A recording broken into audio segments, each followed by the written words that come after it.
Good morning, everybody. You're now riding with Relyks. Alright, so I need to apologize for yesterday. There's no video. Why? Well, the whole premise of this series is that while I'm driving to work, I talk to you guys, or I talk to myself and think that somebody's watching, or I just talk to myself and record myself for no reason. But either way, it's the while I'm going to work part that didn't quite work yesterday. Didn't match up. I wasn't feeling well, so I actually stayed home from work. I laid on the couch pretty much the whole day. I got a stomach bug the night before, 9 o'clock. Like, I was fine up until like 8:30, 9 o'clock. We were giving our sons a bath, and I felt terrible. Felt so nauseous.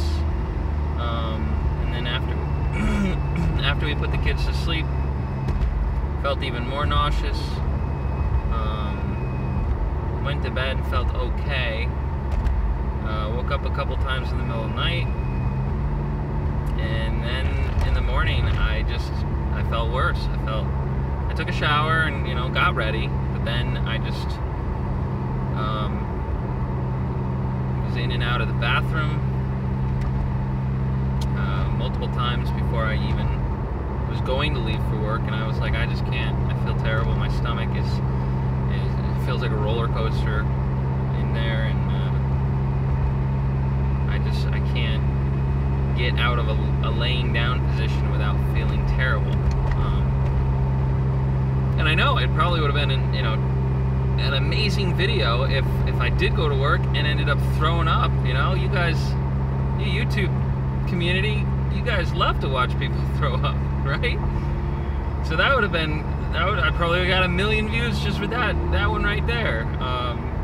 But no, I felt terrible. I couldn't go into work, so I just stayed home. And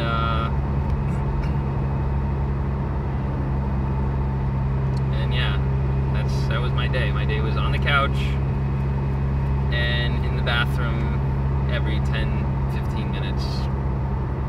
And I don't need to go into detail about that because you guys don't need to know more about that. But that was my day yesterday.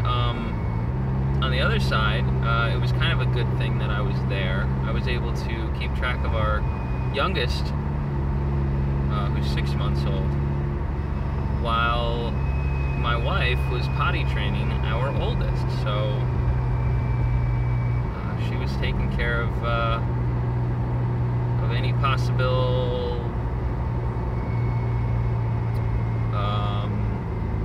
incidents, which there were none. He was very good at letting us know when he had to go and running in there and doing what he needs to do. And so it worked out really well. It was a really good day, other than the fact that I felt terrible. I had a super headache. I had tension in my shoulders. I was achy. But it was still a good day because he's doing great. Our oldest son, he's doing great with his potty training thing. So she's going to do it again today and tomorrow, and we're going to see how it goes. Just going to keep going, keep getting him to be aware of what's going on with him so that we can take the appropriate action. And so yeah, that was good news. Potty training. So the way that we're doing it, in case any of you care, for right now, is we're just basically letting him run around without his diaper on, and therefore he has no safety net. If he feels the need to go, he has no, oh, I'm wearing a diaper, it's fine, I can just keep playing, keep doing what I'm doing. No, he now has to be aware of, oh my goodness, I don't have a diaper on. I need to get somewhere. I need to do something, or else I'm going to make a mess. A while back, we tried putting him in big boy underwear, and he still felt comfortable in them enough to just go, and then it ended up getting him wet and everything like that. So we just decided to do, nothing. Don't give him that. Don't give him the option or ability to just, forget and realize that he needs to do something.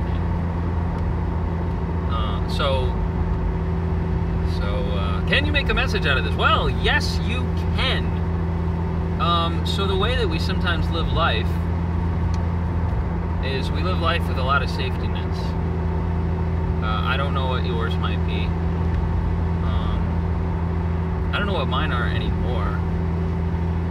Because life is just so different every day with two kids that are growing and learning and developing and surprising you left and right with what they remember and what they know and what they say and what they do and stuff like that, that I don't know if I have a safety net anymore. But when I was just at a college, and I left my first job to go to a second job that I thought was going to be like my forever job. That was my safety net. My safety net was my ability to budget, the knowledge that I had in what my current salary was compared to what I knew my salary would be in the next 2 to 3 to 4 years, based on just the job that I was in. It was a county job. It was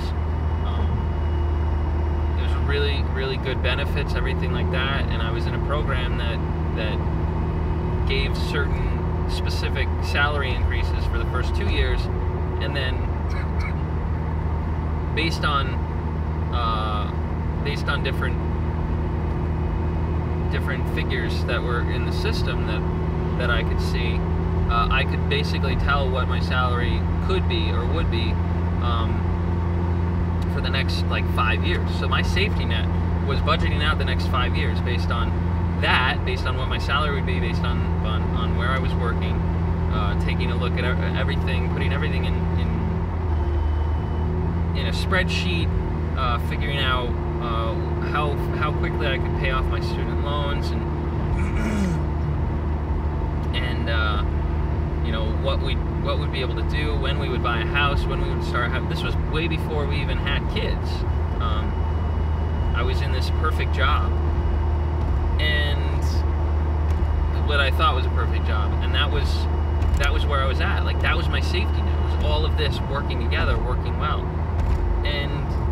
but I wasn't pushing myself. I was just, okay, this is cool. I wasn't emphatically pursuing the next goal of my life. I was just, there to do whatever my next thing was at work to do, and that was it. So that was my safety net. And what happened?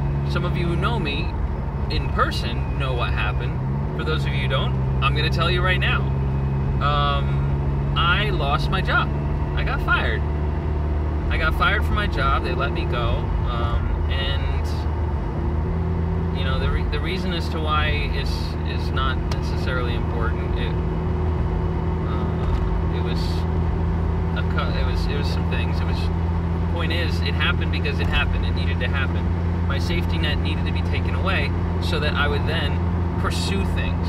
Okay, my passion, outside of programming and outside of wanting a family and stuff like that, my passion has always been music. I love music.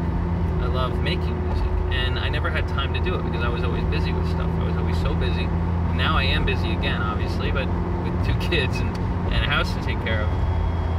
But when I was fired, outside of making sure that each day I spent time working on my resume or submitting resumes or applications for different jobs or calling for phone interviews or all this different, or going in for interviews or meeting with the unemployment office to go over the stuff that I needed to and check in. And aside from that stuff that I had to do, I had time to do stuff. And there were days where I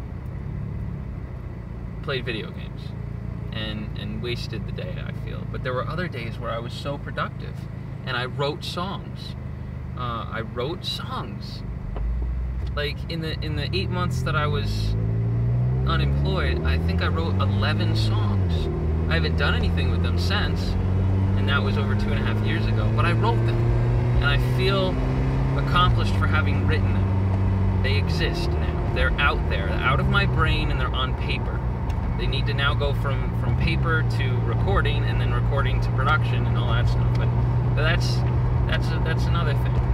The fact is, my safety net of this is what I can count on and stuff was taken away, and now I had to do something. I had to be aware of what was going on, and I had to be pursuant of making a change, of changing something in my life. And that's how I see things with my 2-year-old now. He needs to potty train. He needs to learn how to control that, how to be aware, how to do what he needs to do, and that correlation of his current circumstance compared to my circumstance of my safety net being taken away, and me being able to be pushed into something that I needed to do. I mean, I just think is really neat that no matter what the age, you probably will have a safety net, and if you need to be doing something, if God has something better or different for you, then one day your safety net might just be taken away so that you are forced. Now, God did it in a time where I was able to do it. Like, he doesn't give us anything beyond what we can bear, and he always knows what's best for us. So when he did it, it was perfect timing and everything worked out. So if that happens, if your safety net is taken away, you probably can handle what's next. Now, you might not think you can. You might be in a position where you're like worried or freaking out, like whatever. But God won't do it unless you're ready, unless he feels you're ready. And when that safety net's gone, you then need to rely on him, which I did very much so in that circumstance. And you need to then pursue something the thing that you're supposed to do. You need to do what you need to do. I know that sounds cliche, but man, that's what happened. So that's my message of a comparison of what my son's going through versus what I went through, versus what you might be going through. So stay strong, lean on God, and that's what I have for you today. I'm also feeling better, which is awesome. That's why I'm going to work today. So, keep following me. And again, I'm sorry about yesterday, but hey, I needed a rest. I needed a rest me day, Anyway, take care, you guys, and I'll catch you guys hopefully tomorrow. Who knows? I know I'm feeling pretty good. So hopefully tomorrow. All right. Peace out, guys. Relyks signing out. Bye.